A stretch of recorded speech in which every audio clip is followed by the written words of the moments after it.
Obrigado. O Carlos Pérez, que é um pesquisador aqui do laboratório, trabalha na linha de fluorescência de raio-x. Ele vai falar para a gente sobre aplicações de espectromicroscopia, que é fazer espectroscopia com resolução espacial em diversos materiais. Então vai ser uma aula bem aplicada sobre tudo que vocês aprenderam antes de fluorescência de raio-x. Então, Carlos... Você foi bom professor, né, de fluorescência, né, Túlio? Bom último dia para todos, né? Então eu vou dividir minha última palestra junto com um pesquisador também da casa, que é o Douglas, né? Que ele vai pegar umas aplicações também em outras áreas no finalzinho. Ele não chegou ainda, né? Vamos ver.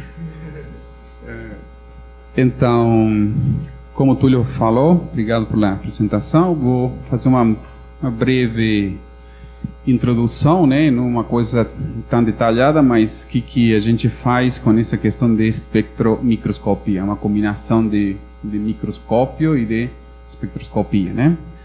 Então, mas vou começar primeiramente com uma motivação, ou seja, por que a gente, não é certo, se interessa muito por essa parte de espectromicroscopia. E uma coisa que a gente, não é certo, trabalha bastante na minha área particularmente, é a motivação são os elementos traços, né? E, bom, muitos de vocês devem saber o que significa um elemento traço, né? Uma definição bem genérica seria um elemento traço é um elemento cuja concentração no material está por debaixo de 1%, né? Ou seja, é uma concentração baixa, né? E só para, por exemplo, dar um pouquinho de uma ideia, né? Por exemplo, uma unidade que se usa bastante em concentração, né? A parte por milhão, né? Que a gente conhece como ppm, né? E isso se representa normalmente como a massa de um nanolito. Se eu tenho uma amostra, né? Eu quero saber qual é a concentração em ppm de um elemento X, né? Ferro, zinco, cobre, enfim, o que seja. Então, tenho que fazer uma conta. Se eu conheço a massa desse nanolito, né? Conheço a massa total, né? Eu faço a razão e obtenho esse valor de concentração para esse elemento, né? Então, por exemplo, só para ter uma ideia, por exemplo, um ppm comparado com, por exemplo, um percentual em massa, né? É uma quantidade bem baixinha, né? Todo mundo já deve ter visto, né, no colegial, né, que é 1% do material massa, por exemplo. Então, um ppm é bem pouquinho, né? Agora, se, por exemplo, a gente vai comparando esse... Bom, se eu tenho uma amostra, por exemplo, de 10 quilos, né? De tamanhos de alguns centímetros, um ppm, não é certo, representa mais ou menos 1 grama. 1 grama, não é certo, não é tão pouca coisa. Agora, não é certo, se eu vou agora para uma amostra, não é certo, de 1 quilograma, né? Então, agora já um ppm significa alguns miligramas, né? E assim por diante, não é certo? Se eu tenho uma amostra de 1 micrograma, né? 1 ppm na amostra de 1 micrograma significa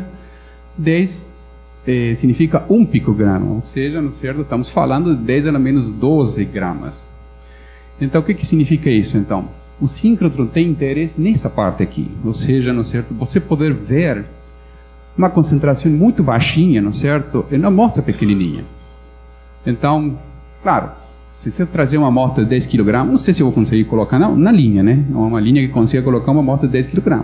Mas você não vai ter esse interesse, basicamente, você vai querer ver, principalmente, essa parte aqui, né? Ou seja, então, aí a importância, digamos, do que se chama elemento traço, quando uno fala e trabalha com técnicas usando síncrotron. Então, obviamente que os elementos traços têm um monte de motivações, não é certo? Você pode ver, digamos, que eles formam parte são contaminantes em superfícies, né? Eles são fundamentais, não é certo, em sistemas biológicos, né? Os metais estão sempre associados a doenças, né? Também são usados, não é certo, em drogas terapêuticas ou agentes de diagnóstico, fazem parte, digamos, também dos alimentos, né? E, obviamente, se a gente trabalha mais na parte da área ambiental, não é certo? Conhecer a especiação química e contaminante desses poluentes, né? Permite, obviamente, entender melhor, não é certo, essas propriedades, não é certo, no meio ambiente, né? Já seja mobilidade, estabilidade, toxicidade e potencial disponibilidade para para humanos e outros organismos que existem, não é certo, no meio. Então, essa motivação nos leva, obviamente, a pedir, a fazer requisitos, não é certo, das técnicas de análise, não é certo, que em princípio, bom, uno precisaria de ter uma alta sensibilidade, já que estamos falando de concentrações muito baixas, né? Tanto elementar como química, né? E que eventualmente tenha resolução espacial a nível micrométrico ou eventualmente sublicométrico também, né? Seja uma técnica que possa ver vários elementos ao mesmo tempo, que possa ter essa capacidade de fazer uma imagem, né? E a sua vez também exigir um pouco, digamos, que não seja nem destrutiva, nem invasiva, né? E evitar ao máximo o dano por radiação, né? Então, obviamente que fontes de raio-x de alto fluxo de brilho são as mais apropriadas para esse tipo de estudo, né? E um conjunto de técnicas micro e nanoanalíticas que me permitem dar uma resposta sobre esses elementos presentes nos materiais em baixas concentrações. Então, obviamente que técnicas microanalíticas em luz síncrona são muitas, ou seja, praticamente todas as técnicas que uno usa em luz síncrona podem ser, não é certo, pensando em sua versão microanalítica, não é certo, de fluorescência, difração, espalhamento, imageamento, por contraste de fase, infravermelho e espectroscopia de raio-x, né? Principalmente desde o ponto de vista de a quantidade pequena de material. Mas eu vou focar principalmente na parte de elementos traços, né, em duas técnicas que são a parte de fluorescência e de absorção. Então, somente recapitulando rapidamente o que é fluorescência, não é certo? Isso o Túlio explicou muito bem, né? Ou seja, um processo de caimento, né, dentro do átomo, né, depois de que excito com raio-x, né, tenho uma desexcitação do material, ele emite radiação, né, característica que depende dos níveis do átomo, né, tendo um detetor especial para esse tipo de radiação, posso observar os diferentes elementos. Então, ele específico dos elementos, se eu tiver uma resolução espacial, posso colocalizar, determinar onde que eles estão, né? E obviamente que se uso um padrão, posso fazer uma quantificação. Tá certo? Agora, no certo, no caso de Shannes, né? Ou seja, a espectroscopia de absorção, particularmente vou me referir à parte, digamos, de espectroscopia de absorção cerca da borda de absorção Shannes.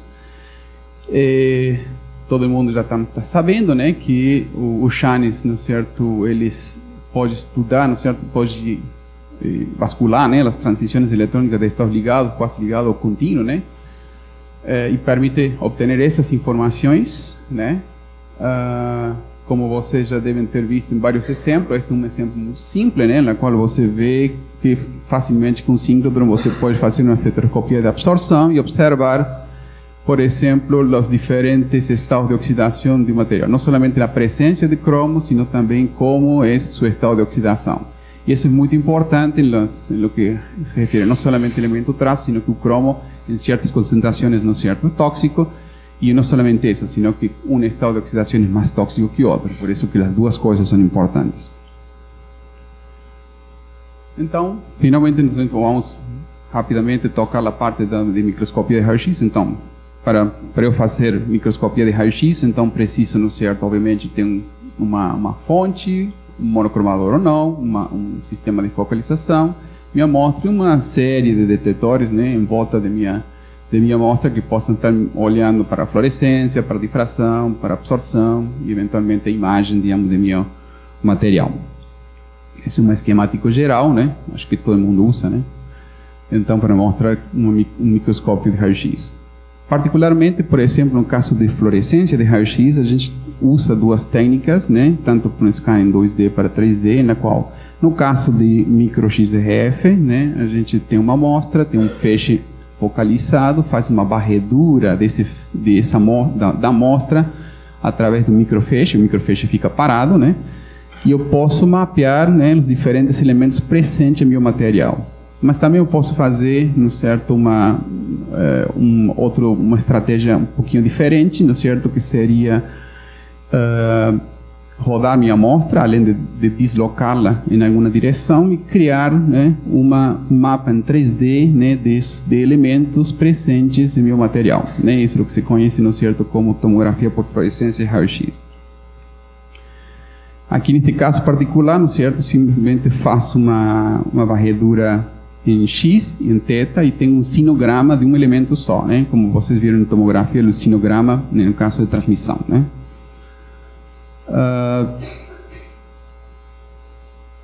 A gente, no certo, pretende, no certo, já introduzindo essas técnicas em forma bem simples, né?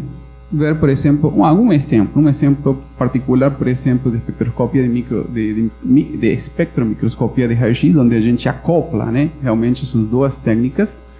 Este é um exemplo, digamos, não feito aqui, é um trabalho feito por Ryan Tapero, de 2007, né, onde nós temos aqui uma folha, né, onde primeiramente se faz uma análise por fluorescência de raio-x com resolução espacial para observar os elementos que estão presentes nessa folha. Aí se vê os tricomas, né, onde está presente o cálcio, o níquel faz parte, digamos, da estrutura, né, nesse caso, né, e outros elementos também que estão presentes aqui. Mas o foco principal desse trabalho é no cobalto, né, porque é uma planta que realmente acumula cobalto em suas folhas, né. Então, por um lado, por micro-XRF eu consigo localizar, e por outro lado, interessante é que eu posso ir em algum ponto específico desse material e poder fazer, neste caso, espectroscopia de absorção de raio-x estendida, né, e poder ver como é o entorno local, digamos, do cobalto em os diferentes pontos. E você observa que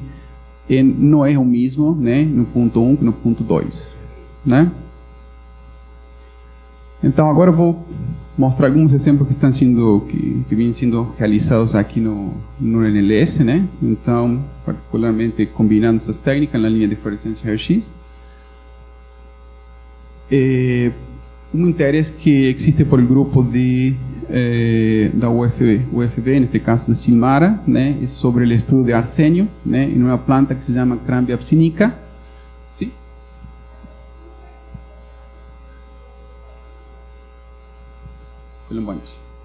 Como aconteceu?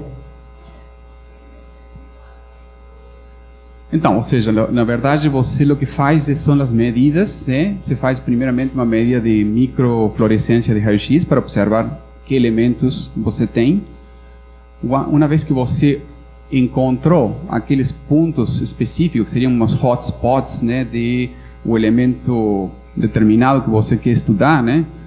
Tem interesse, por exemplo, em fazer um estudo de como é o estado de oxidação desse material. Então, aí você, com a própria microsonda, vai e procura esse ponto específico após você ter feito o mapeamento, tá certo? Ou seja, isso aqui é, primeiramente, como que é essencial para você, a não ser que você saiba que você já fez essa análise, você sabe que tu elemento está presente em alguma parte específica do material, então você já vai diretamente, né? E você já usa espectroscopia de absorção, mas às vezes, não é certo, essa informação não vem, não se sabe, né?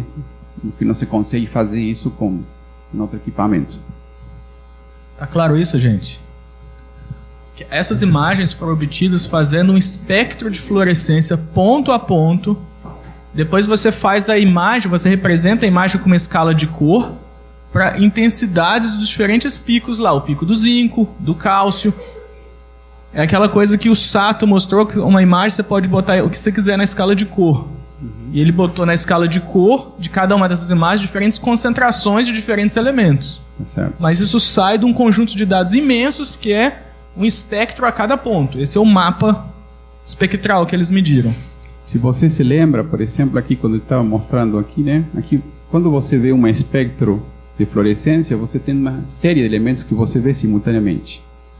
Então, como o Túlio está falando, então você pega um elemento daqui, né? Mas esse espectro é em cada pixel de tua imagem.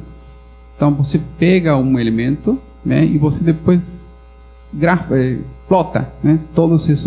A intensidade desse elemento, né? Como função da posição desse pixel, né? E isso termina te dando essa imagem, tá certo?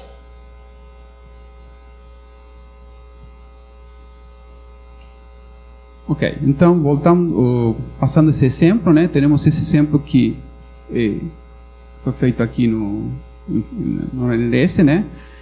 Esse grupo de trabalho do UFB, né? Da Universidade de Viçosa, tem interesse em estudar o arsênio, né? Que é um elemento que nós sabemos que ele é tóxico, né? E se apresenta em concentrações bem baixas. Né? Então, cumpre essa coisa que a gente falou, digamos, de elemento traço, não é certo? Que em concentrações muito altas ele pode ser muito prejudicial. Mas então, em princípio, esse trabalho faz parte de um trabalho de lo que se chama fitorremediação, né? Ou seja, você remediar um ambiente que está contaminado com arsênio utilizando uma planta. Então, mas primeiro você o que tem que ver é onde que está, quando se planta quando se coloca essa planta, né? Aonde que vai o arsênio, né? Então, o primeiro que você vê, não é certo, é que o arsênio chega até a parte aérea, né? Ou seja, ele consegue chegar até a folha do material. Significa que essa planta é tolerável e consiga absorver esse elemento.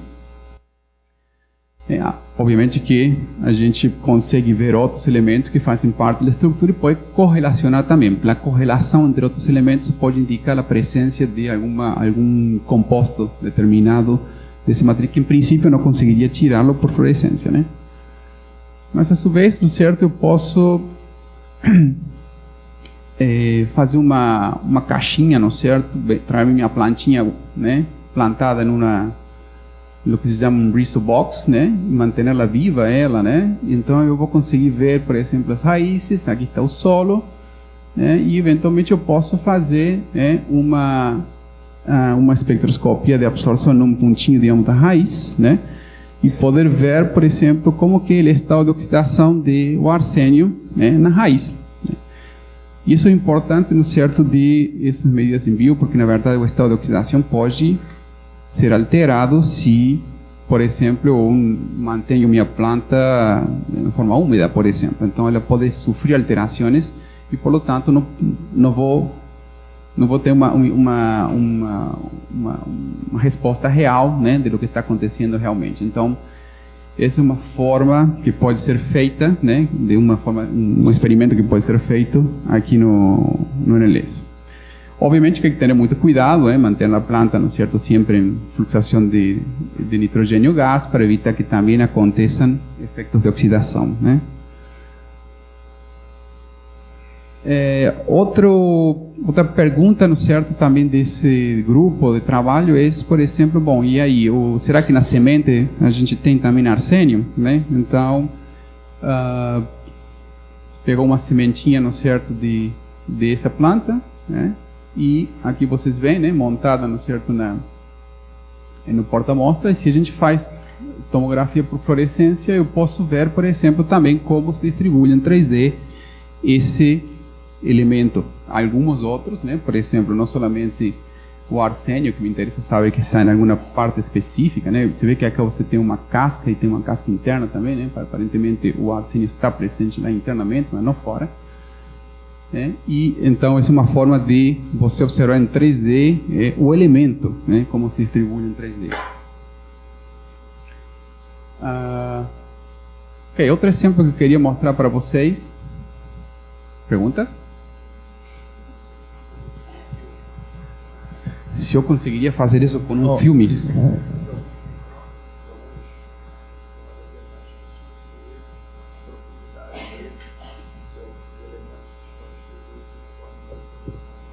Depende do... Ou seja, Carlos, você pode repetir a pergunta que o pessoal lá no fundo não entende? Eu perguntei se daria para fazer num filme, né, para ver na profundidade do filme se a distribuição de elementos é homogênea. Então, depende do tamanho do seu filme, ou seja, aqui nós estamos falando de uma amostra que não é muito grande, né? Ou seja, estamos falando que são 2 milímetros aqui, mas se você tem um filme muito extenso, né, realmente, no certo, teria que ver a possibilidade de você colocar isso nesse porta-amostras e tentar fazer esse tipo de metodologia para essa é uma questão de pensar. Ou seja, uma coisa que é importante aqui é que inicialmente a gente está com uma geometria cilíndrica, não é certo? Ou seja, que de alguma maneira você teria que colocar a tua amostra em algum porta-amostra que tenha essa possibilidade. Por quê? Porque aqui nós estamos rodando a amostra além de escaneando, né?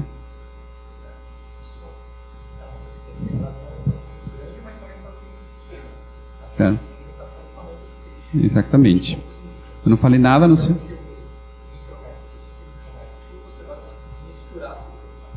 Vocês ouviram isso?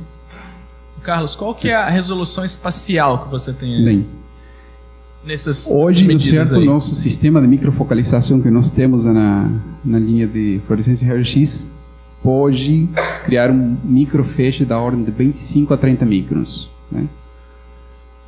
Essa é uma limitação, ou seja, você poderia fazer um feixe menor, mas o fluxo de fótons cai bastante. Então, aqui uma questão, o que a gente tinha conversado no nanofoco, né? Você tem muito fluxo, não é certo? E muita resolução. Tá? Aí já tem que mudar de pensar de outra forma, né? Em outra máquina, né? Mas, em princípio, é possível, né? De fazer com essas condições, né? Alguma pergunta? Não. Ok, então outro exemplo, por exemplo, dentro da área de materiais, né, por exemplo, e combinando também a parte um pouco da área da agricultura, né, então tem muitas pessoas trabalhando com nanomateriais, certo? E bom, eles expõem esses nanomateriais, né, com umas sementes para saber, por exemplo, o que acontece com esse nanomaterial, como se comporta, né, onde que está. O que acontece com esse nanomaterial. Então, isso, por exemplo, um exemplo simples, né, aqui fazê-lo, mas de qualquer maneira, por exemplo, são materiais, nanopartículas de óxido de zinco, né? E essa pergunta é se o zinco está igual em todas as partes, né? E então, se você vem com o teu microfeixe, né, desse tamanho, aí você analisa diferentes posições dentro da amostra, já seja na região externa, que é uma casca diferente, depois tem outra casca lá dentro da semente, não é certo? Que nós tínhamos visto anteriormente, também no embrião, você pode ver que o zinco não é o mesmo, né? Ou seja, agora, que entrou ou não entrou, ainda sigue sendo uma pergunta, né? Ou seja, saber se realmente esse nanomaterial está entrando e ele se está biotransformando à medida que você vai entrando dentro do material. Por quê? Porque o zinco faz parte da semente como um nutriente, uma reserva, né, para ele crescer. Então, é possível que a gente esteja vendo o estado de oxidação do próprio zinco em forma orgânica, né? Vocês devem ter visto durante as aulas que você pode ter um elemento com o mesmo estado de oxidação, mas ele pode ser em forma inorgânica ou orgânica. Então, ele, sendo orgânico ou inorgânico, o ambiente, né, dado que a espectroscopia de observação observa, ele dá uma informação sobre a ordem local em torno desse átomo absorvedor. Então, um elemento que está em forma orgânica não tem o mesmo entorno que um elemento em forma inorgânica. Então, portanto, esse fingerprint, digamos, do Shane vai ser diferente. Bom, então, eu acho que foi um pouco, esses exemplos que eu queria, não certo, colocar e reforçar para vocês. Então, obrigado.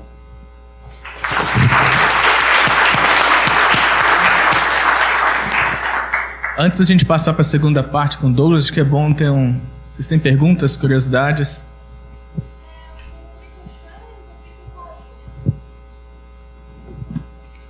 Nós estamos fazendo isso na linha na XRF, né? Ou seja, a gente usa o feixe monocromático, né? E faz uma varredura em torno da borda da absorção, né? Obviamente que a gente não pode fazer em todas as bordas, né? A gente começa, como estamos trabalhando a faixa de raio-x, né? Começamos a parte da borda de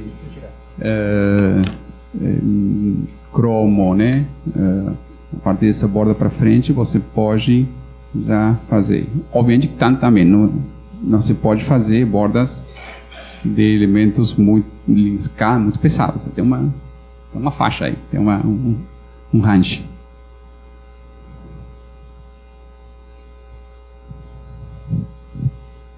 Carlos, você falou basicamente de Chanes, mas num dos trabalhos você apresentou um trabalho de um espectro de EXAFs.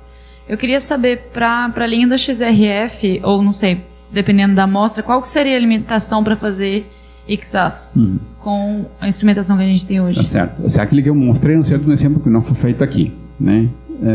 Foi feito em outro síncrotron, mas que é importante, não certo, quando você faz espectroscopia estendida, né, que você quer ver uma informação das as esferas de coordenação, digamos, que você precisa ter uma estadística muito boa, né? Se você está indo 1000 electron-volt por cima da borda de absorção desse elemento, então, quando você está trabalhando com um microfeixe, né, à medida que você vai saindo dessa condição de ressonância, onde você está perto da borda, já a falta de fluxo de fótons começa a ser importante. E então, pode que essa informação não seja tão esteticamente não seja boa, mas não é impossível, né? Acontece que, bom, sempre tem um tempo limitado para fazer uma coisa. Não vai ficar, não certo, uma semana fazendo uma borda da torção. Tampouco se vai perder todo esse tempo, não, né? Mas mesmo assim, não certo, muitas vezes você quer ver muitas amostras, né? Então, o Chanes, ele demanda menos fluxo, né, para obter uma informação relevante. Naquele experimento que utilizou a planta viva, eu não entendi exatamente como que ele foi feito. Você tinha a planta, depois cortou um pedaço da raiz e aí levou pro... Não está mostrado aqui, né? Esse aqui, né? Então, isso que vocês estão vendo é uma foto, né? Mas é uma microfotografia, mas na verdade a planta foi crescida, né? Em uma caixinha, né? Quando você veio para o síncrotron, uma das tampinhas da caixa se retira, se coloca um material que é fino, né, para que deixe passar o feixe, mas você mantém a planta como se fosse uma caixinha bem fininha, né, mas ela viva lá dentro, porque está com terra, está com o solo, né, e você pode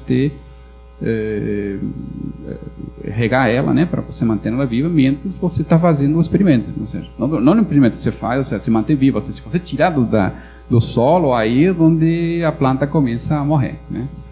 Mas aí você não obtém o sinal do solo, de tudo que está perto dela, como que você só lê, então... Temos, né? Se você faz um mapping dessa região, não certo? Você vai ver, por exemplo, a presença de ferro, né? Nesse lugar. Eu não coloquei particularmente aqui, né? A gente mapeou toda essa região aí, né? E aí você pode ver os diferentes elementos presentes, não certo? Na raiz, particularmente o arsênio, né? Se você vê claramente a presença de arsênio. Esse é um solo que foi tratado, né? Pode ser um solo real, mas foi preparado para esse experimento. Mas você vê claramente a planta absorvendo o arsênio. E agora diz, mas como que ele está absorvendo? Porque eu estou colocando em forma de um estado de oxidação X, né? E o que acontece quando ele entra na planta? Ele muda. Então, essa é mas ele tem outros elementos aí, mas você consegue ver perfeitamente os elementos que presentes em teu material, porque você vê as linhas diferentes, né, de fluorescência. Mais perguntas?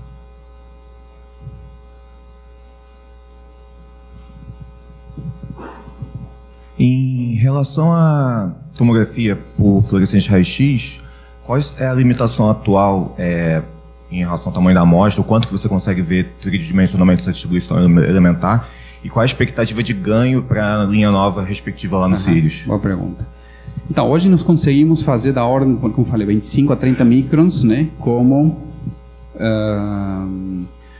que esse nosso spots, né, do microfeixe. A questão é a seguinte, ou seja, comparado com uma medida de tomografia de fluorescência, de microfluorescência, né, que é só um slide. Aqui você precisa fazer muitos slides, né, e você está escaneando a tua amostra. Não é como você vem com um feixe grande, não é certo? E você vê no detetor atrás, isso para ver a morfologia, como o caso da linha de imagem, né, que você vê na parte morfológica, mas você faz mais rapidamente. Aqui você tem que escanear teu feixe e coletar a fluorescência, não é certo, em todas essas projeções. Então, cada slide você tem que fazer 360 graus e rodar e escanear teu feixe ao longo de toda a amostra. Se tua amostra é muito grande, aumenta mais o número de pontos, né? Porque 360 vai ser E se tu mostra também, depois você, uma vez que você fez um slice, você incrementa em Y, né? E aí você faz outra fatia novamente, faz de novo isso, e assim por diante, né? Então, o que significa? O tempo, hoje, no certo, não é pouco, né? Ou seja, você pode demorar várias horas, né? Para fazer uma medida desse tipo, para poder observar esse elemento. E a resolução é aquela que a gente tem hoje, né? Ou seja, lá você vai terminar reconstruindo uma imagem desse, com essa...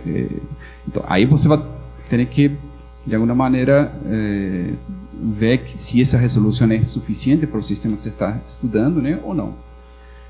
A ideia, não é certo, que, obviamente, se você tem um feixe nanométrico, você quer fazer uma coisa desse tipo, você vai ter que ser muito mais rápido, né? Porque senão você não vai terminar nunca mais se nesse tamanho da amostra. Normalmente eu tenho mais interesse em fazer isso, talvez em uma região muito menor da tua amostra, né? E obviamente que à medida que vai passando o tempo, aí vamos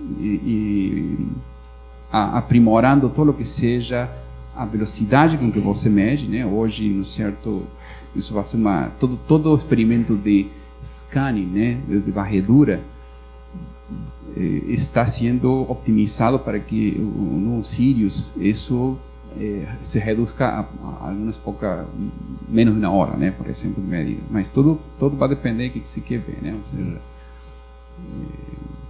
esse seria mais ou menos a expectativa. A expectativa basta esse tempo, isso com certeza. Então, tá claro? Mais ou menos dezenas de microns de resolução espacial, dezenas de horas que a gente faz hoje em dia. Sirius abaixo de 1 hora ou nanômetros de resolução especial. Você não consegue as duas coisas sempre. Sim. Já que você comentou que é meio demorado, acho que é legal falar um pouquinho do possível dano para as amostras durante a medida e como minimizar esse dano, especialmente para amostras biológicas. Se você puder falar. Esse é um tipo de amostra que pode ser feita para outro tecido biológico, por exemplo, né? Tem uma das coisas que é importante é a dose que você entrega, né? Então, à medida que você mede, né, com tempos mais curtos, também você reduz essa dose que você está entregando, ou seja, a quantidade de energia, né, por segundo que você está entregando o teu material. E isso vai ser bem crítico, né, no caso, digamos, do Sirius. Tem curvas, né? Não tem uma curva aqui, mas você pode saber que nível de dose, o que você requer para você ver um certo elemento e quanta dose que você está entregando, né? E isso é um compromisso que você tem que também satisfazer. Mas, obviamente que, por exemplo, medir rápido, né, ajuda muito mais, né, que você permanece muito mais tempo em um ponto específico, né? Mais alguma pergunta? Então vamos agradecer ao Carlos de novo. Obrigado. Se vocês lembrarem de mais alguma coisa, pode perguntar no final. Agora o Douglas Galante, que também é um pesquisador aqui no laboratório, vai continuar.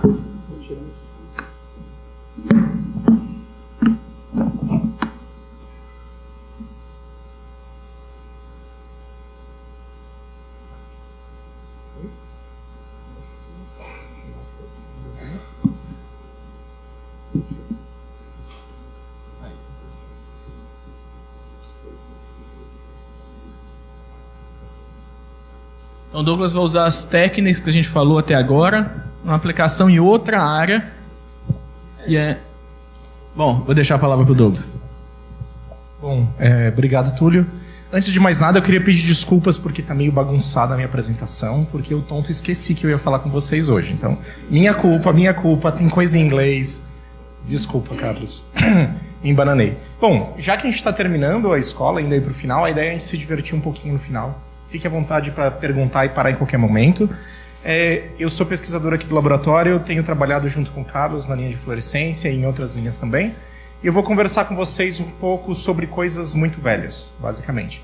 Uma das áreas que eu tenho ajudado aqui, trabalhado um pouquinho na minha própria pesquisa, na área de paleometria e arqueometria, que é a aplicação de técnicas analíticas com objetos antigos, seja eles de origem biológica, seja de bens culturais.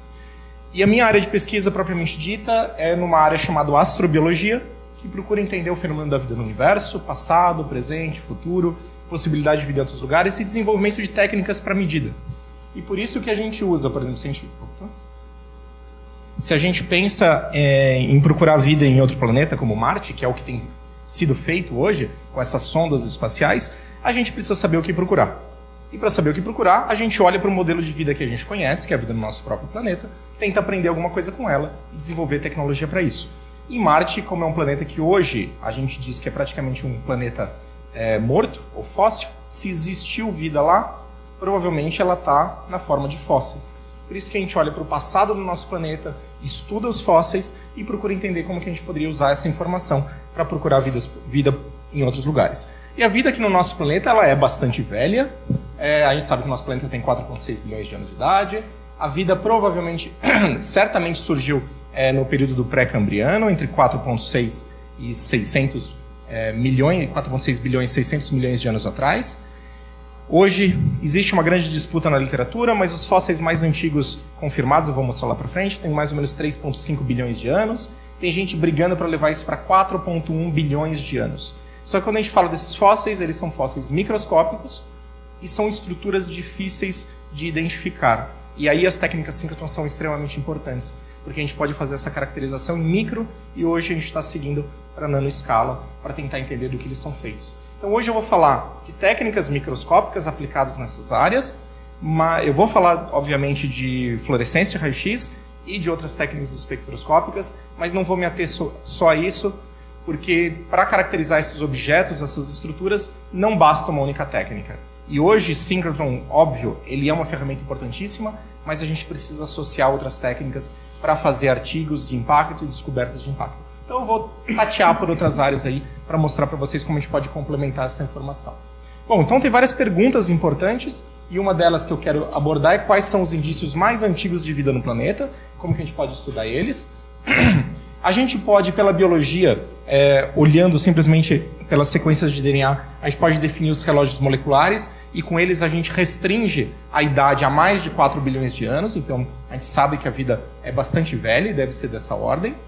Olhando para a datação isotópica, tem esse limite de 3,85 de carbono 13 e carbono 12 encontrado em grafites, em zircões. Tem gente tentando levar isso até 4,1, 4,2, como eu comentei, de um artigo que saiu ano passado, esse ano, agora eu já não lembro mais, mas de grafites dentro dos zircões. Existem estruturas fósseis, que é o que eu vou abordar. Os estromatólitos são estruturas bioprecipitadas por cianobactérias, que estão entre as mais antigas já encontradas aqui no planeta. Isso também está mudando. A gente acha que o cenário é bem diferente desse. Estromatólitos são estruturas de cianobactérias, portanto fotossintetizantes, portanto próximas da superfície do planeta. Hoje a gente tem visto que a vida deve ter surgido lá no fundo dos oceanos e é super interessante estudar esses organismos.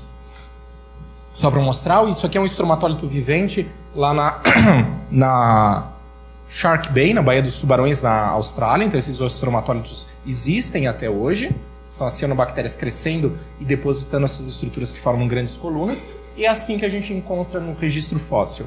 Isso aqui é um estromatólito super bem preservado, em que a gente vê as camadas de crescimento das cianobactérias. A questão é você olhar para isso aqui e tentar dizer de fato se isso é de origem biológica ou não. Essa é a questão da biogenicidade. Porque tem várias estruturas que parecem biológicas, mas elas são não biológicas. Elas são estruturas depositadas por processos geoquímicos. Isso é uma seção na vertical aqui, ele crescendo verticalmente. Sim? A parte mais nova é a de fora. Ele tá, porque são cianobactérias, então basicamente a cianobactéria deposita carbonato de cálcio. Quando ela deposita muito espesso, a camada de baixo morre, a camada de cima continua fazendo. E assim vai crescendo com o tempo. Isso aqui é um exemplo de um estromatólito. Aquele é um estromatólito mais novo, então ele está super bem preservado. Quando você vai para um estromatólito mais antigo, é macaca. Então, eu olho para isso daqui, eu não sou paleontólogo, eu sou físico de formação, quase físico.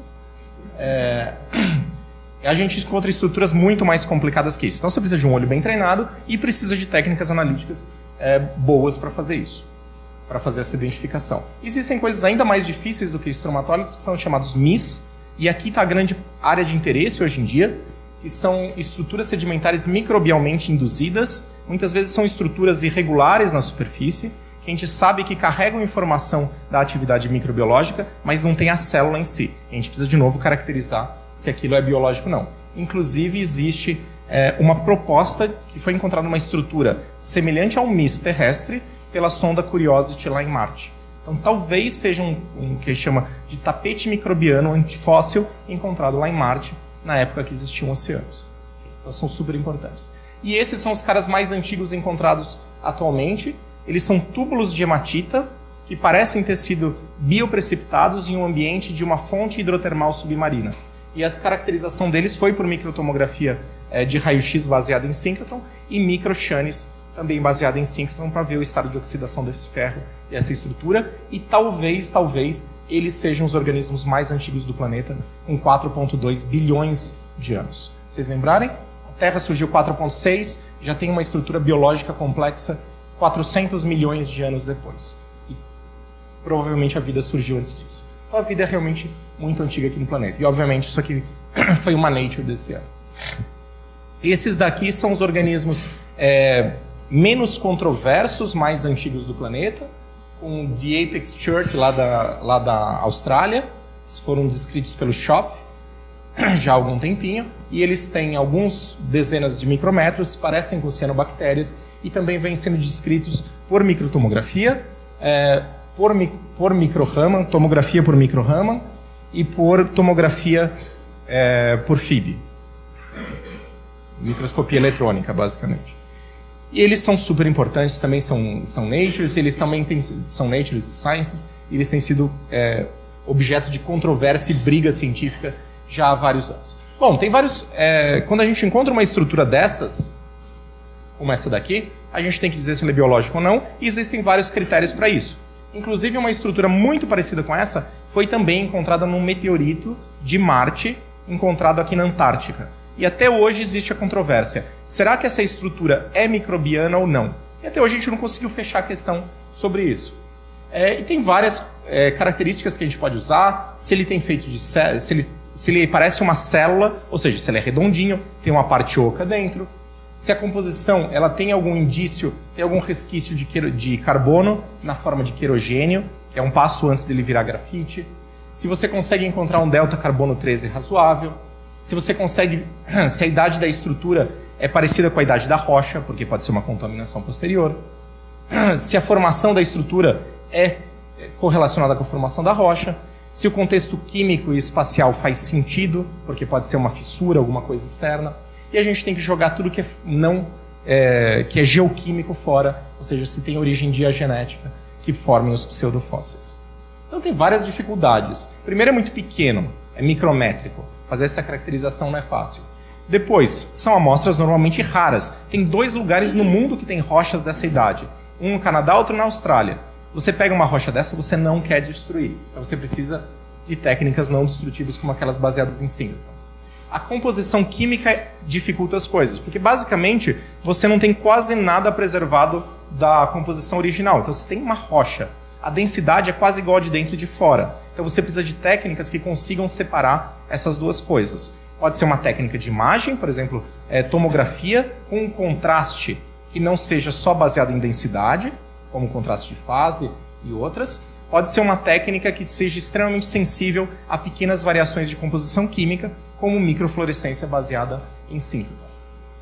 Tem diferentes técnicas para abordar esses diferentes tipos de questões, e obviamente síncrotron é uma técnica de consenso que é uma das melhores para estudar esse tipo de objeto, e a ideia é combinar várias dessas técnicas para tentar responder. Então, combinar difração, fluorescência, espectroscopia, tomografia, para a gente ter uma visão bastante completa dessas estruturas. Essas são algumas das coisas que a gente vem fazendo.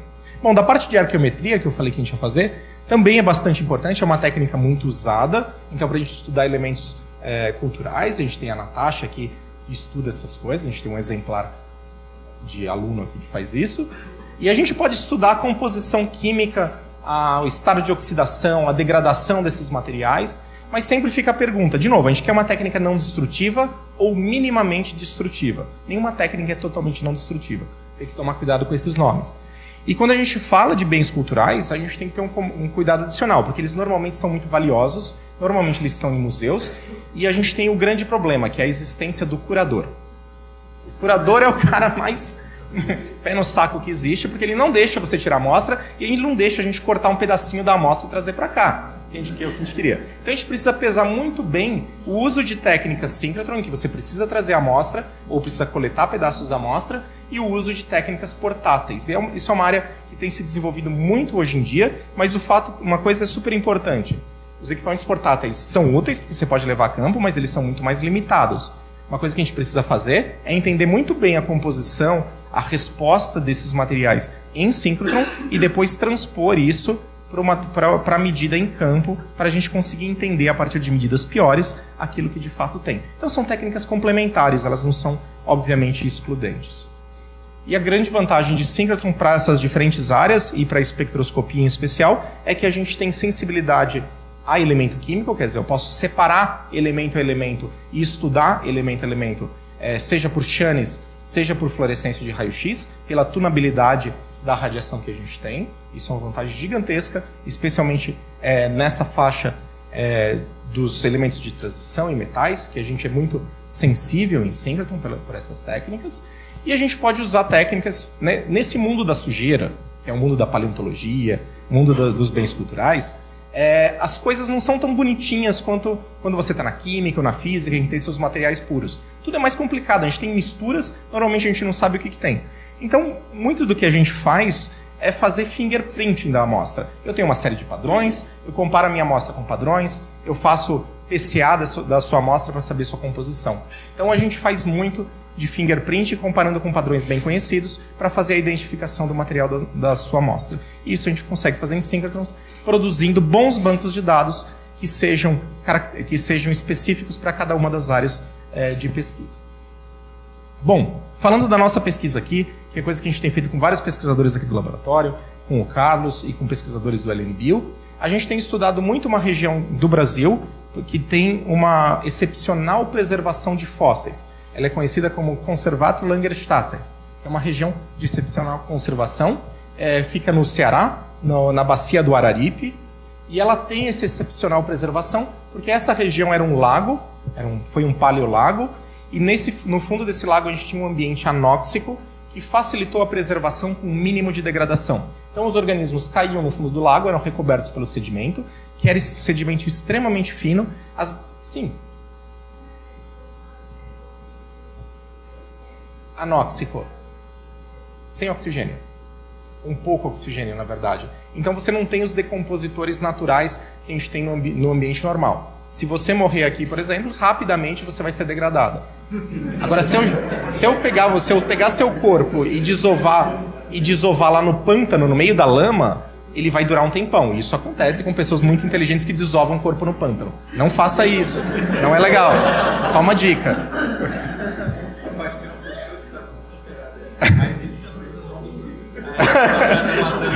Eu gosto de matar coisas, vocês já viram, né?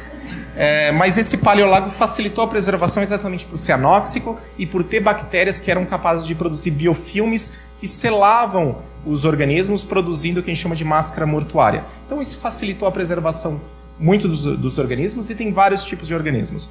Um dos organismos que a gente vem estudando aqui já há algum tempo são peixes.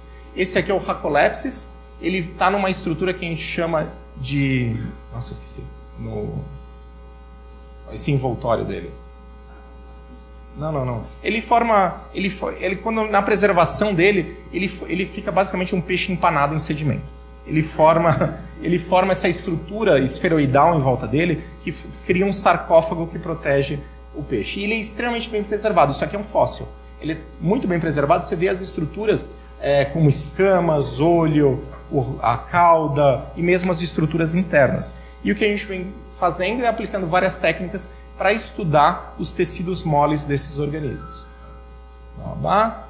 Enfim, inclusive, se você abre ele, como algumas dessas amostras a gente destruiu, se você corta ele e olha no interior, você vê os órgãos. Se você olha para os órgãos, em especial para o estômago, você consegue ver os camarõezinhos e alguns outros crustáceos no interior do estômago dele. Então a gente consegue ver a última refeição do pobre infeliz aqui. Então, esse material aqui a gente começou a estudar liderado pelo José Xavier Neto, do LNBio, pesquisador do LNBio, que é cardiologista, e ele estava interessado em procurar o coração dentro desses organismos, porque ele estuda a evolução do coração. Então, o começo desse trabalho foi usar tomógrafos médicos de baixa resolução para fazer imagens do interior, encontrar, ver se tinha alguma coisa interessante no meio dessa rocha. Lembrei, é uma concreção. No meio dessa concreção e procurar por possíveis estruturas que pareciam um coração. Se você olha para essa tomografia de absorção feita lá no INCOR, você vê que a resolução é meio tosca. Essa é a resolução que a gente usa em pessoas. A gente usa isso para desenhar a radioterapia no seu cérebro. Enfim, façam tomografia em síncrotron no futuro. Agora, se a gente vai para a tomografia em síncrotron com contraste de fase, a gente consegue esse tipo de imagem aqui. Isso foi feito pelo nosso grupo lá no SRF, na França, lá em Grenoble. Você vê que a resolução melhora muito. Nesse caso, o tamanho do voxel não é super alta resolução, ele tem 7 microns. Mas a gente tem que lembrar que esse peixe aqui tem mais de 10 centímetros. Então 7 microns em 10 centímetros é fenomenal. Isso que a gente consegue ver. A gente consegue ver várias estruturas internas, inclusive o camarãozinho lá dentro do estômago do bicho. Blá, blá, blá. A gente faz o tratamento de imagens, a gente faz a renderização e a gente consegue daí tirar o peixe de dentro da concreção. Deixa eu clicar aqui. Isso daqui é o peixinho depois que a gente faz a segmentação dele. Talvez vocês tenham visto essa imagem para quem fez a linha de tomografia, mas a gente consegue separar os ossos das brânquias, do tubo digestivo, e a gente conseguiu separar em especial o coraçãozinho desse cara. Esse peixe tem 250 milhões de anos, mais ou menos, e esse coração que a gente descreveu é o coração mais antigo do planeta, já encontrado. Então é um cara muito interessante, que só foi possível ser feito isso com técnica baseada em síncrotron. Deixa eu ver aqui, tem outro videozinho.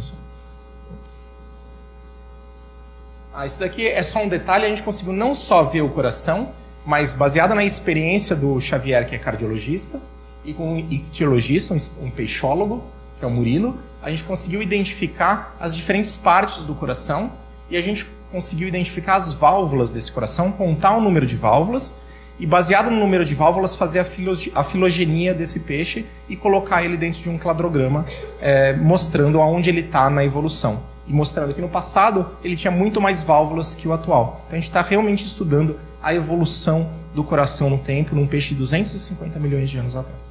Isso a gente consegue fazer com você. Sem quebrar a peça. Algumas a gente quebrou até aprender como fazer, mas lá no SRF foram feitas tomografias de 60 concreções dessa e depois um trabalho de vasculhar aquelas que têm coração e depois fazer um trabalho de segmentação para tirar o coração ali de dentro. É um bocado de trabalho de processamento de dados. E dados muito grandes, como vocês devem ter visto aí na tomografia. Para algumas técnicas, a gente fez trabalhos de fluorescência de raio-x dele, só que aqui não dá para fazer tomografia. A amostra é muito grande, o seu raio-x nunca vai atravessar essa amostra.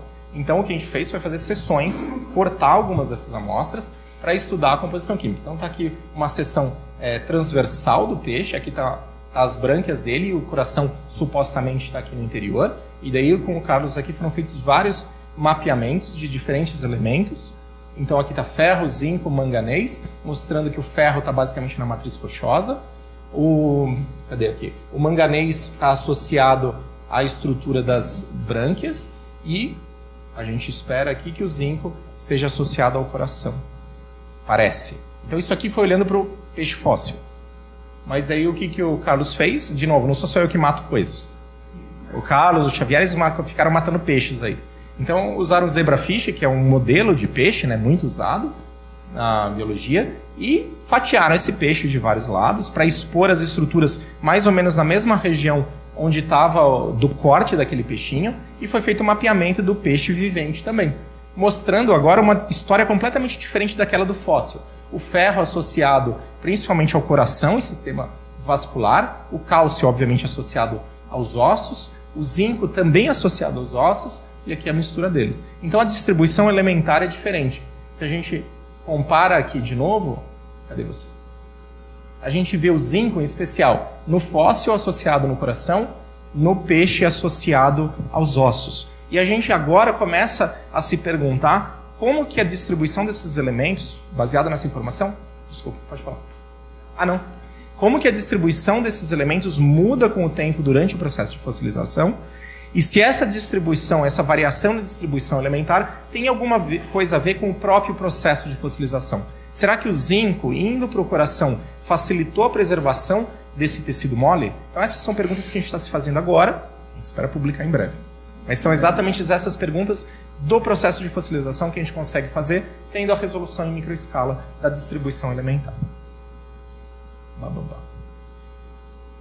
Cadê você? Aqui são alguns exemplos que eu trouxe também de outros fósseis que a gente vem estudando usando o sistema de microfocalização aqui da fluorescência de raio-x, porque a gente não estuda só peixes. E quem fez o tutorial na XRF conheceu o hemíptero, né? Aquela avespinha, que não é uma vespa, desculpa. É o hemíptero mesmo, não é um díptero. A gente vem estudando vários outros exemplares super bem preservados do araripe. Aqui são só alguns exemplos de mapeamento de um inseto. Isso aqui é um barbeiro fóssil. Também preservado. Aqui a gente vê, aqui está em cores falsas. Cálcio é a concentração, vermelho é a concentração de cálcio. Eu já não lembro mais porque eu não enxergo. Mas a gente tem basicamente metais. A gente tem ferro, zinco e cobre mapeados nas diferentes cores aqui. Aqui a gente tem um inseto, aqui a gente tem um peixe, uma seção longitudinal de peixe. Aqui você vê a nadadeira dorsal dele, ele deitadinho.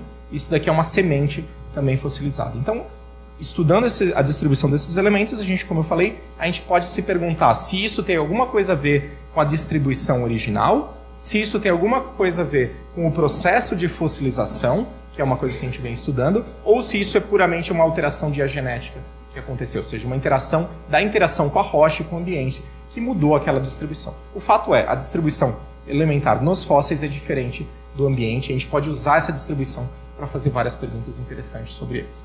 E para quem não viu o hemíptero, aqui está o mapeamento que a gente fez. Na verdade, esse aqui é o exemplar, então basicamente é o insetinho, essas daqui são as asas, aqui está o olhinho. Esse mapeamento aqui é um mapeamento em ferro, esse aqui é em cálcio, então basicamente a gente vê a matriz rochosa. Aqui a gente tem zinco, aqui a gente tem cobre. Então, durante o tutorial, a gente mapeou o olhinho dele, que está aqui, que é um olho super bem preservado, para quem viu. Ele tem, inclusive, a estrutura multifacetada, os hexágonos de olhinho de inseto ainda presentes e ainda visíveis. Então, aqui, de novo, tem um mapeamento dele feito em metais, mas a gente poderia fazer em outras coisas também. E a gente fez não só o mapeamento, o Carlos falou bastante de microchanes, mas a gente foi lá na posição do olho, que era a região onde tinha mais ferro. A gente foi aqui no olhinho, onde tinha bastante ferro, e a gente fez uma medida de microchanes. Está meio difícil de ver, mas se vocês olharem aqui, eu escrevi vespa só pela piada, que é essa daqui de cima, eu acho. Então esse daqui é o espectro de microchanes na borda do ferro, lá 7.112 electronvolts mais ou menos, comparado com alguns padrões. Então, de novo, a gente usa uma técnica um pouco de fingerprinting. A gente começa a ver que certamente ele não tem nada... Quem que está aqui? Ele não tem nada a ver com o ferro 2, que está aqui da pirita. Ele está parecido com o ferro 3, mas mais do que isso, a gente consegue ver que ele, se a gente olhar com detalhe, ele é muito mais parecido com hematita. E o interessante é que essa hematita bate com outras técnicas. De novo, a gente fez outras técnicas, a gente fez micro-Raman, a gente fez microdifração, a gente fez MEV-EDS, e tudo corrobora que de fato é hematita. Então a gente consegue dizer, não é apenas ferro, mas é ferro na forma de hematita presente nessa estrutura. Isso a gente consegue fazer com essa escala micrométrica. Infelizmente, com o fluxo atual de fótons que a gente tem, uma medida como essa demora 30 minutos, 40 minutos, 30 minutos mais ou menos, que foi o que vocês viram no tutorial. Aumentando o fluxo de fótons que a gente espera ter nos Sirius, isso deve cair bastante, talvez segundos, a gente espera, o que vai permitir não só você fazer um mapeamento da distribuição elementar no meu fóssil, mas em princípio a gente poderia fazer um mapeamento Chanes e saber o estado de oxidação e a composição ao longo de toda a amostra e ter uma imagem hiperespectral parecida com a imagem hiperespectral que vocês viram lá no NanoFTIR ou outras técnicas. O mais que eu tenho de interessante? Bom, a gente pode fazer essa especiação química não só na linha XRF, a gente hoje mesmo, literalmente, a gente está montando o microscópio de Tender X-Ray na linha SXS, para quem viu ali Para quem passou por lá deve ter visto aquele berço verde que tem. Quem fez o tutorial de solos viu certamente. Mas a ideia é ter microfeixo também na linha SXS com resolução de 30 microns. E a graça da SXS é que a gente trabalha de 2 até 6 keV, mais ou menos, nessa faixa. Então a gente consegue excitar elementos mais leves. Isso aqui é um exemplo que a gente fez de um trabalho que a gente fez já há algum tempo, em um fóssil, só que sem microfeixe. A gente fez com feixe macro. Isso aqui é um inseto do araripe, é um grilo. Aqui vocês podem ver o feixe, então a gente colocou o grilo dentro da câmara de vácuo. Foi uma gambiarra ao extremo para enfiar esse grilo lá dentro da câmara de vácuo. Quando a gente excita com o raio-x, a gente consegue ver a luminescência da matriz. Tem o luminescência, ele brilhando vermelhinho aqui, é o feixe de raio-x. A gente basicamente mediu o que estava saindo, e esse grilo a gente já tinha medido na XRF, e a nossa ideia era estudar o fósforo presente ali na matriz. Mas tem problemas, toda técnica tem suas limitações. Essa matriz era rica em cálcio. O detetor que a gente usa na XRF é em silício. O pico de escape do cálcio cai exatamente em cima do fósforo. Então a gente não conseguia medir o fósforo na XRF. Na época o Carlos deu a ideia, vamos excitar abaixo do cálcio. Então vamos excitar abaixo dos 4 keV lá na SXS e ver o que a gente consegue. Então a gente fez isso, só que lá a gente perde a resolução espacial. Mas a gente conseguiu medir o fósforo na matriz e no fóssil.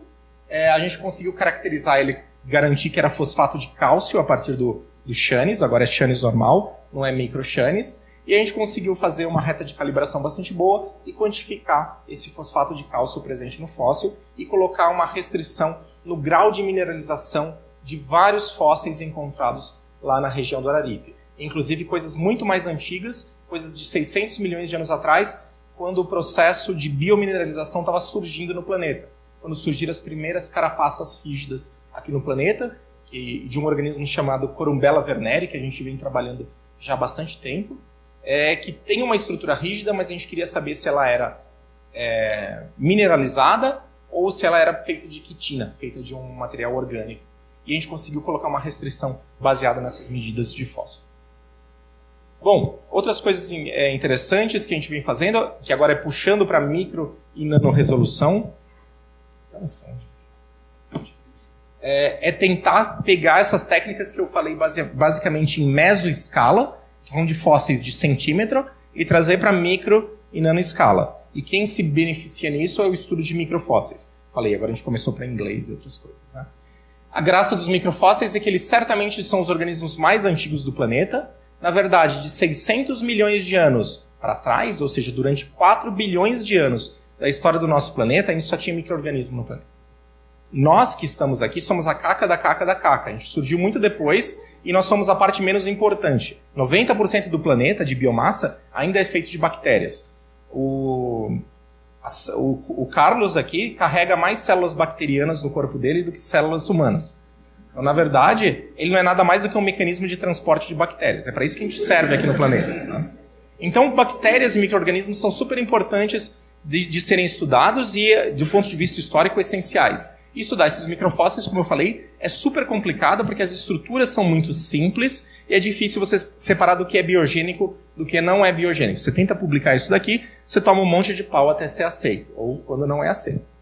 Então a gente tem aplicado, de novo, agora quando a gente quer descrever isso, não adianta a gente fazer uma única técnica. Porque eu falar que eu tenho ferro no formato de uma bolinha, normalmente não vai te dizer que aquilo é de fato um micro-organismo. Então você tem que aplicar imagem, espectroscopia eletrônica, vibracional, tudo que você tiver à mão para descrever isso. Isso que a gente vem tentando fazer, aqui é só dar alguns exemplos de coisas que a gente vem tentando fazer, porque é uma área que a gente está engatinhando agora e certamente vai ser o futuro no Sirius. Esses aqui são alguns exemplos de amostras que a gente vem estudando aqui no LNS e que são amostras brasileiras.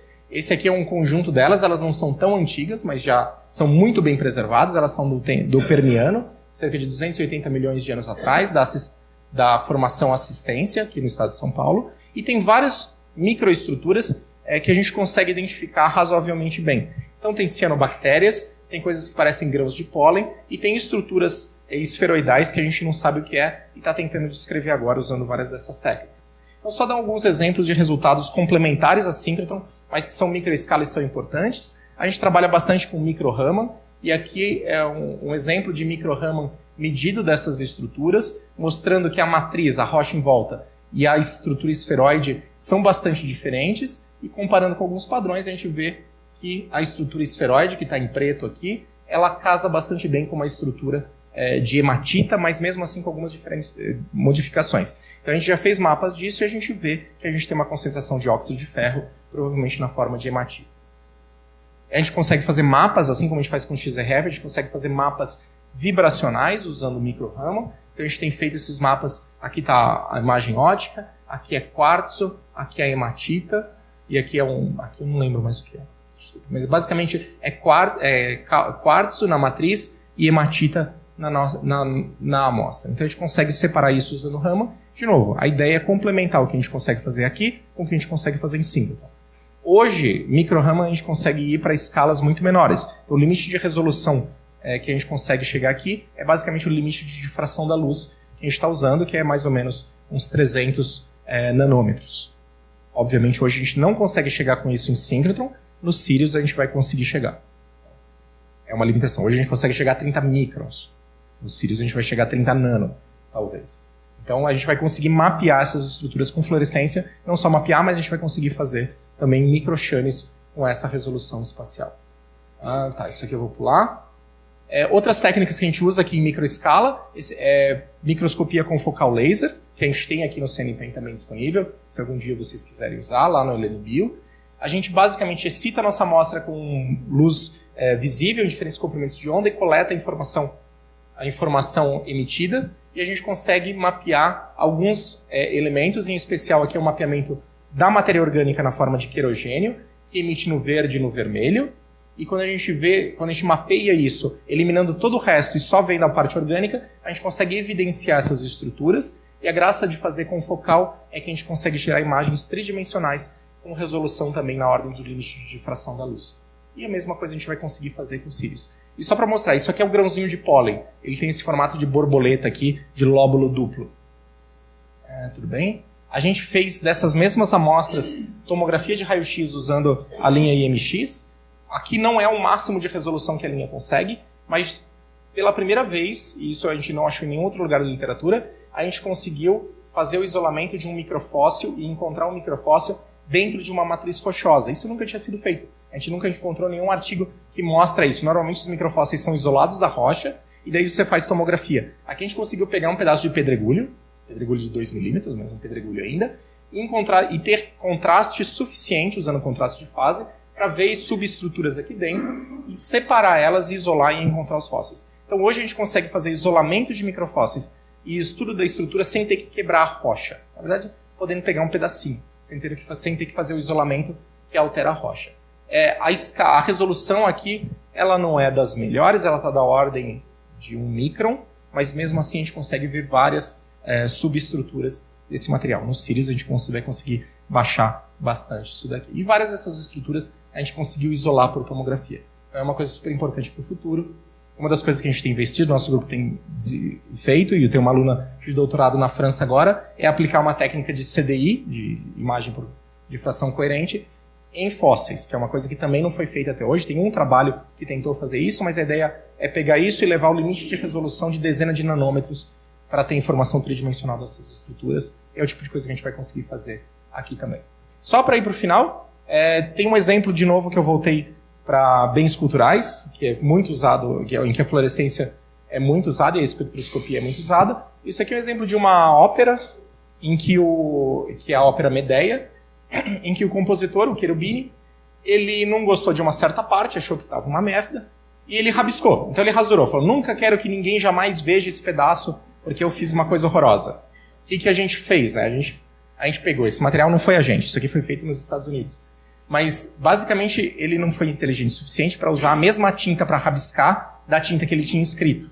E a tinta que ele tinha escrito era rica em ferro, a outra não. Então, por fluorescência de raio-x, foi possível recuperar a imagem que tinha por trás, então reaver a partitura original que ele tinha rasurado, e não só isso, para desgosto do pobre defunto, a Medea foi tocada completa pela primeira vez em 2012, graças à fluorescência de raio-x.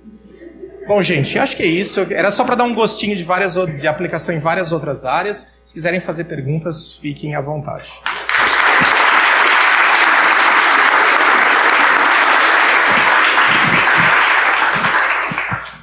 Muito obrigado, Douglas, por esse seminário Improvisado. Vocês têm perguntas?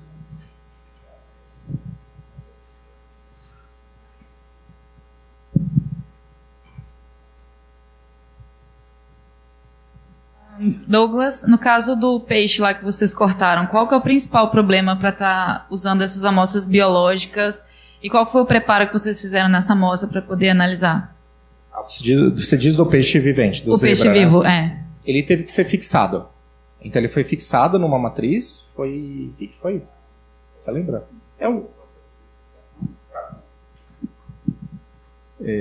Não me lembro exatamente bem, mas é um processo de fixação e você embebe ele dentro de uma resina, né? Uma historesina. Você tem que preservar essa historesina mantendo uma solução. Na hora de você medir, você lava ele, coloca, né? E depois volta na historesina para que não resseque. Mas essencialmente dentro da resina ele está desidratado, né? Obrigada. Então, o processo de fixação é o processo de microscopia, basicamente, que foi feito. Porque a ideia era preservar a estrutura quando fosse feito o corte. Foi escolhido o método de preservação em resina, porque é o mais simples de ser feito. Se a gente poderia ser feito a medida criogênica, de congelar o peixe, cortar o peixe congelado e medir o peixe congelado. A grande vantagem, você não tem a contaminação do material da resina no seu material, na sua amostra. Mas é uma técnica mais complicada de ser feita e hoje a gente não tem uma infraestrutura para fazer a medida criogênica. A gente teria que ter um crioestágio. A gente teria que colocar em vácuo. É toda uma complicação a mais que hoje a gente não tem, mas a gente planeja ter nos cílios, porque é o futuro. Você tem um mínimo de modificação na sua amostra quando você faz crio. Obrigada.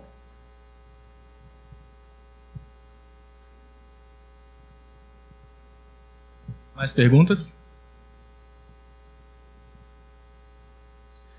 Eu tenho uma curiosidade, não sei se faz sentido. Aquelas evidências de origem da vida, quase na mesma época em que você tem a origem da Terra, isso, assim, você pode usar como evidência que talvez a vida não tenha surgido aqui, mas tenha sido semeado, isso entra a origem da vida está entrando nessa janela? Então, a gente, quando olha para aquele bicho lá, para aqueles microfósseis, está bem longe de origem da vida, porque já é um organismo bastante complexo. Quando você fala em 3,5 bilhões de anos, você tem um organismo fotossintetizante, a fotossíntese é um mecanismo muito sofisticado, em termos bioquímicos, né? Então, certamente, a origem mesmo aconteceu muito antes. Tem gente que usa esse argumento para falar, a vida talvez tenha vindo de fora. Mas é um argumento que hoje a gente não tem como provar. A gente não tem nenhum indício que mostre isso. Tem gente que propõe que talvez a vida tenha surgido em Marte, porque Marte foi habitável antes da Terra, pela história dela. Então tinha oceanos, tinha atmosfera, e a proposta não é igual aconteceu em Prometheus, que vem o alienígena, joga o seu DNA, blá blá blá. Tem gente que acredita nisso. Tem até a teoria de que a vida veio de fora e foi semeada é chamada panspermia. Ela tem a parte científica, de fato, que é, por exemplo, a vida surgiu em Marte, antes da Terra, um asteroide se chocou com Marte, ejetou material para o espaço, esse material ficou viajando, uma hora ele cai aqui na Terra. E a gente sabe que isso acontece. A gente encontra meteoritos marcianos aqui, a gente encontra meteoritos lunares aqui na Terra. E que nesses meteoritos poderia ter vindo algumas células ainda viáveis que poderiam ter colonizado o planeta. É uma proposta. Mas é uma proposta que a gente não encontrou até hoje nenhuma corroboração científica. Então hoje fica no ramo das hipóteses. Talvez no futuro, se a gente encontrar a vida passada em Marte, talvez ele seja usado. Mas tem os loucos que falam, não, realmente existe uma civilização que veio aqui para a Terra e colocou vida aqui. Isso é chamado panspermia dirigida. E ela é muito mais crença e religião, porque ela substitui Deus por um alienígena, no final das contas, do que qualquer outra coisa. Não tem nenhuma corroboração científica, não tem nenhuma base científica, mas existem pesquisadores que trabalham com isso. Inclusive, o Centro de Astrobiologia na Universidade de Cardiff, no Reino Unido, é coordenado por um cara que acredita nisso, que foi aluno do Fred Hoyle, famoso astrônomo, que não gostava de evolução, porque provavelmente não entendia, como todo bom físico, né? E esse cara defende essa panspermia dirigida quase como uma fé pessoal, eu já conversei com ele. E ele tem uma revista científica que chama, como que é? Astrobiology and Public Outreach, uma coisa assim. Ele coloca Astrobiology no nome e ele defende essas nhacas aí, mas isso não é boa ciência. Não é boa ciência porque não tem nenhuma, não é testável. Então se não é testável, para mim é lixo. Isso. Gente, eu não acredito nisso não, viu? Foi só uma pergunta.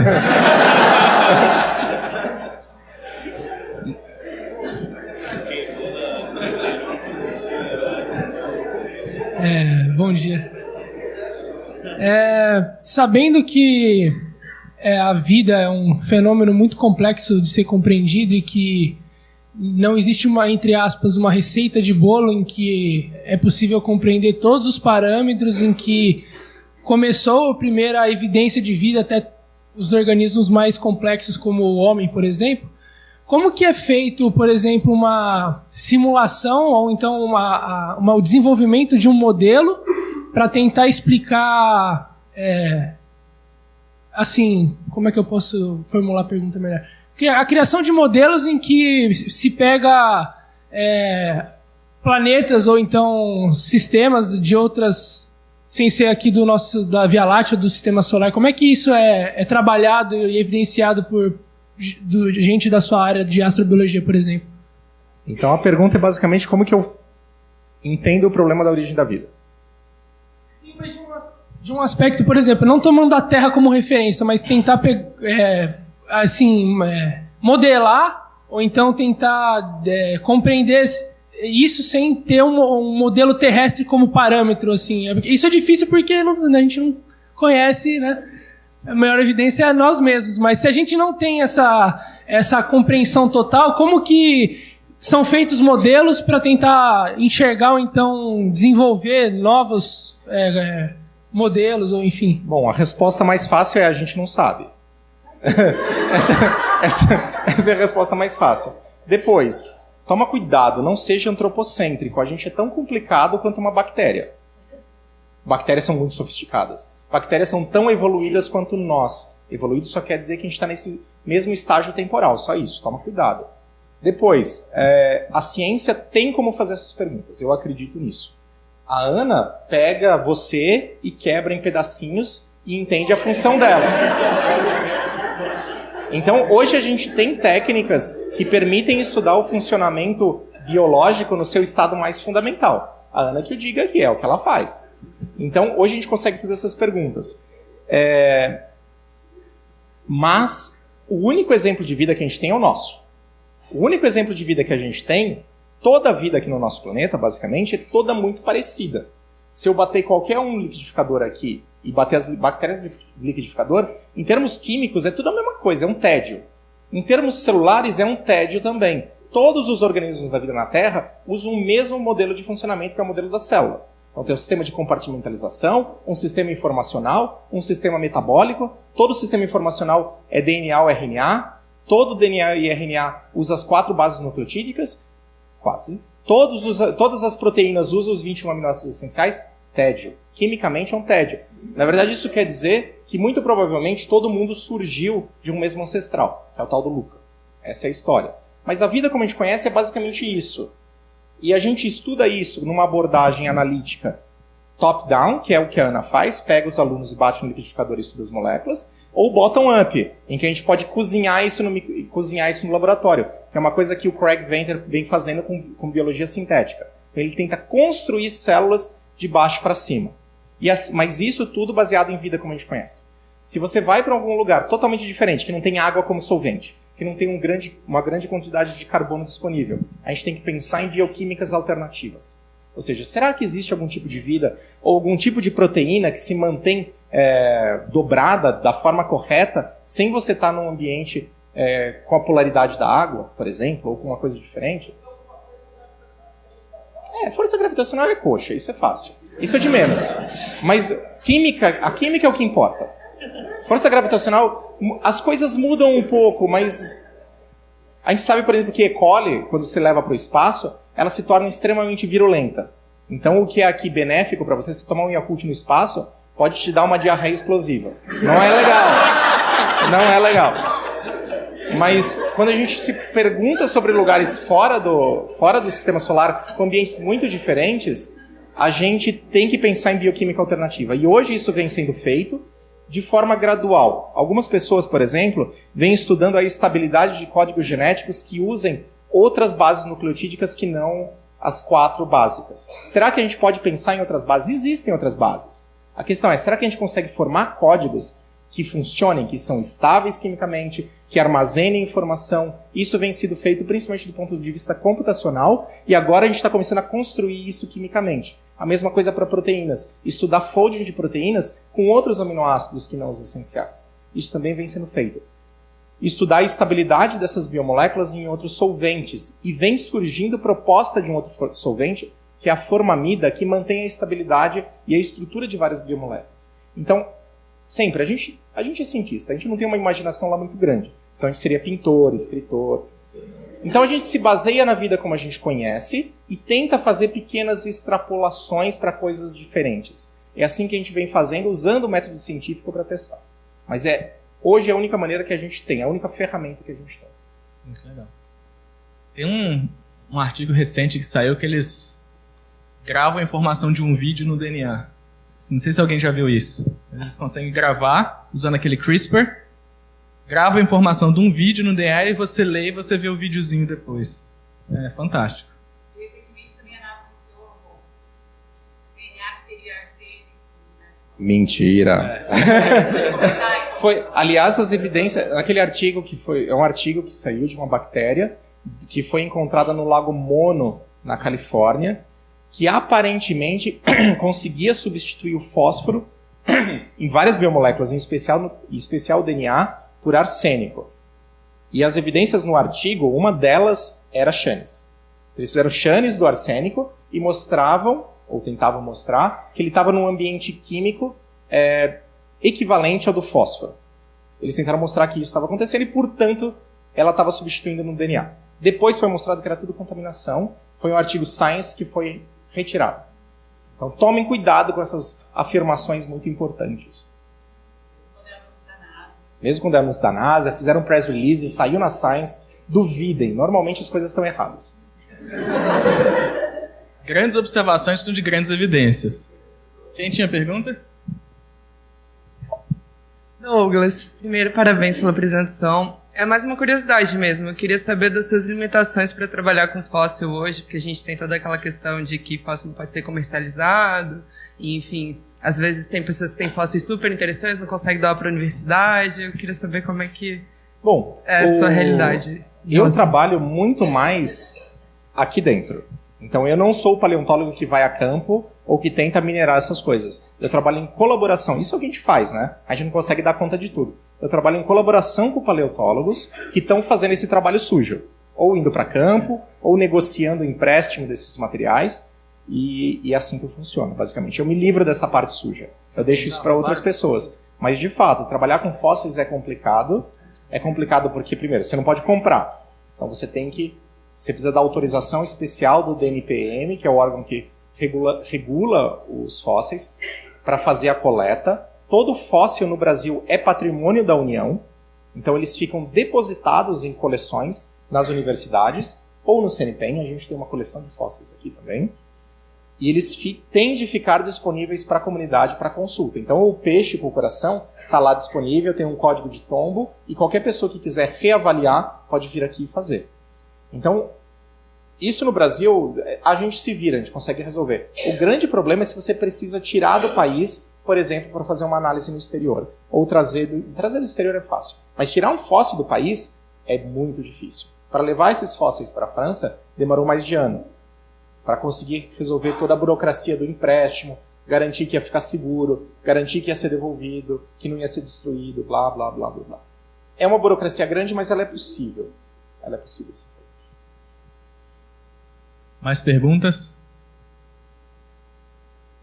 Só um comentário rápido. A gente não mata aluno. Tá gravando lá, eu vou deixar claro. A gente não mata aluno, a gente não faz essas coisas. A gente não enterra aqui em algum outro lugar para decompor rápido.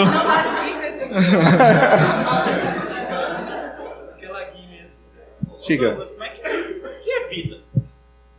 Peraí, repete a pergunta ali. Para finalizar a escola, né? Então, porque você falou vida, vida, vida. O que é vida? Depende para quem você pergunta. Tem alguns artigos colecionando definições de vida. Porque cada área tem uma definição que funciona melhor ou pior.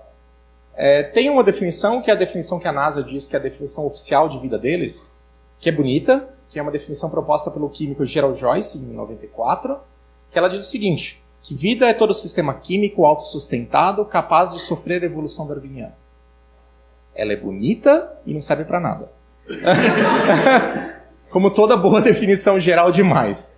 Então, quando você quer usar uma definição, se eu, por exemplo, vou para Marte, quero procurar vida, ou quero procurar, pior que Marte, quero procurar vida num planeta fora do sistema solar, em que eu tenho que fazer uma medida espectroscópica da atmosfera desse planeta. O que eu procuro?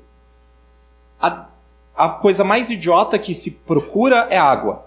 Por isso que um tempo atrás, então, quando a NASA e várias agências espaciais começaram a delinear o problema de busca de vida fora da Terra, eles colocaram etapas. A primeira etapa que foi colocada é procure por água. Porque a vida, de novo, a gente tem a mente limitada, a vida é vida como a gente conhece. Toda a vida no planeta depende de água, a gente não conhece nada que funcione sem água. Então vamos procurar por água em outros lugares. Por isso que no passado saiu um monte de anúncios no jornal, encontramos água em Marte, encontramos água não sei onde. Hoje a gente sabe que água também é uma coisa vagabunda. No sistema solar, nas luas de Júpiter e Saturno, nas luas chamadas Europa e Encélados, a gente sabe que tem mais de 100 oceanos de água líquida disponível. Então tem muito mais... A gente fala Terra, o planeta água. É uma porcaria. Uma luazinha de 500 km de diâmetro tem mais água que a Terra. Então a água não é a coisa mais rara e nem é privilégio nosso. Tem água por qualquer lugar. Então a água é a primeira coisa que a NASA colocava. A segunda coisa é procure o carbono. Então procure a água, procure o carbono. Então vamos procurar por moléculas orgânicas. E daí tem vários experimentos de procura de orgânicos na superfície de Marte, de procura de moléculas orgânicas voláteis em outros planetas. A mais fácil é procurar por metano. Sei lá se metano é orgânico ou não, tem controvérsias, né?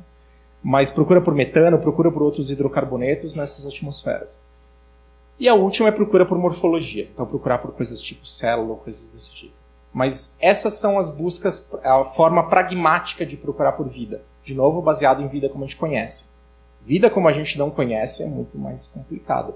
Porque a gente está falando, quando eu falei de sistema químico autossustentado capaz de sofrer evolução darwiniana, fica a pergunta, inteligência artificial, é vida ou não? Quando a gente conseguir construir inteligência artificial de verdade. Não é orgânico, não é químico. Tudo bem que ele vive dentro do silício, lá no computador, blá blá, mas em princípio não é químico. E aí? É vida ou não é vida? E a gente está muito perto de construir isso. Então, talvez a vida extraterrestre, ou uma vida muito diferente da nossa, surja no nosso próprio planeta nos próximos anos. Talvez a gente veja isso. E a gente vai ter que se preocupar, é vida ou não?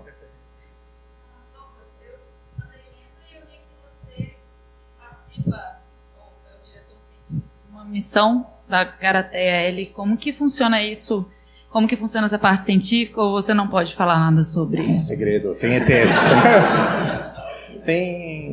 Eu participo dessa missão, eu coordeno o experimento científico que vai voar nessa missão. A gente está preparando aqui no laboratório, testando vários dos experimentos que a gente planeja voar. Para quem não conhece, não viu, não sabe o que é, a missão Garateia é uma missão para colocar uma sonda espacial em órbita lunar. E o Brasil, nosso grupo, está pré-aprovado nessa missão, então vai ser um voo que deve voar em 2021, se tudo correr bem, de uma empresa britânica que ele abriu uma chamada pública para colocar experimentos nessa sonda que vai voar até Marte, até a Lua, e vai lançar vários satélites que vão ficar em órbita lunar por 6 meses a 1 ano, mais ou menos. Então a gente participa disso. Vão ser microsatélites, então são chamados CubeSats, e a gente espera ter 2 cubos para fazer experimentos científicos. E o que a gente quer testar, indo para a órbita lunar, é se afastar do campo geomagnético da Terra, que é protetor, então ele basicamente barra partículas de alta energia de chegarem aqui, mesmo em baixa órbita ou aqui perto, mesmo em órbita geoestacionária. Então lá a gente está fora disso, e a gente consegue testar o ambiente de espaço profundo. Realmente, como que é esse ambiente, a nossa ideia é colocar experimentos biológicos nessas condições para entender como que organismos sobreviveriam nessas condições, para testar a habitabilidade do sistema solar e também, numa parte mais aplicada, desenvolver metodologias para manutenção de micro-organismos por longa duração em viagens espaciais, para fazer reciclagem de CO2, para fazer incorporação de nitrogênio, então pegar nitrogênio e transformar em nitratos, nitritos, que você pode usar, por exemplo, para agricultura, se você pensar numa base marciana, ou para produzir bioinsumos de interesse. Você pode, por exemplo, produzir bioplásticos que podem ser usados para produzir estruturas em Marte. Então a gente tem essas duas propostas. Mas não só essa é a missão Garateia, mas a gente tem um desdobramento da Garateia, que é uma parte educacional para colocar experimentos em órbita e fazer lançamentos em balões estratosféricos, que a gente já tem feito. Então, o experimento para a Lua está pré-aprovado, a gente está tentando conseguir os recursos todos para ele. A gente já tem feito experimentos de lançamento de balões estratosféricos em parceria com a USP São Carlos, com a Escola de Engenharia da USP São Carlos, e a gente teve outro projeto pré-aprovado para fazer lançamento para a Estação Espacial Internacional de experimentos de colégio. Então, os estudantes de colégio vão bolar os experimentos, e a Ana, de novo, está envolvida nessa história, que talvez a gente cristalize proteínas na Estação Espacial Internacional e depois analise aqui no laboratório de propostas de crianças. Então, a gente tem vários desdobramentos que estão surgindo aí. Quem quiser ver, entra no site, é garateia.space. Que legal, parabéns e obrigada.